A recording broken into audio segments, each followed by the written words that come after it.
Previous video we managed to get the semester total as well as the grand total marks for the students, and now we just want to display that final mark with the name and surname for the students. So the easiest way to do that is basically just to hide the columns you don't want to show. So you right click it and go hide, like that. Right click and hide. And now all the columns that you don't want to display is hidden. You'll see the names change a bit here, B, C, and then it jumps to P because everything is hidden here. The second way we can display that is by merging data from the different columns, and for that we can use the concatenate function. So if we go to recently used, we can use that. So let's say, for example, we want to first display the surname and then the name and then the final mark, and I want to do it here in column R.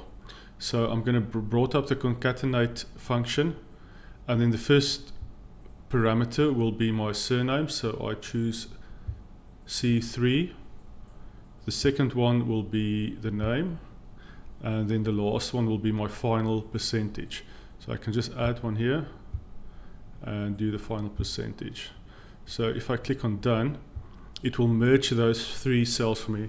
Now already I pick up two small problems. One is that it doesn't do any spaces between the data, and the way Excel shows the percentage is basically a fraction of 1 instead of the 65% that we have there. And that can easily be fixed just by changing the code a little bit. So if you go here, behind the C3, we want to add a space. So we use quotation marks. While we add it, we can also add the comma. So quotation mark, comma, space, quotation mark. And that will change it a little bit. And then the fraction of 1, that's the percentage, we can just multiply that by 100. And then also display, after that we display the percentage sign in quotation marks. I made a little mistake here, we can just add that.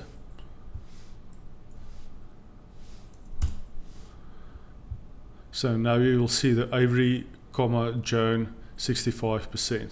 Now again, there's no space between the 65 and the Joan, so we can just add that.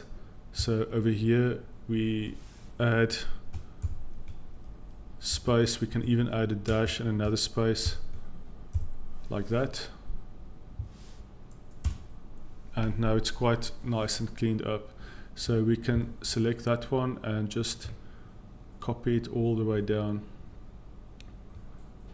And all our students will be displayed like this. So now it's quite easily just to copy this column into a reporting Word file or your online system or wherever you want the data, or just print it out for a list.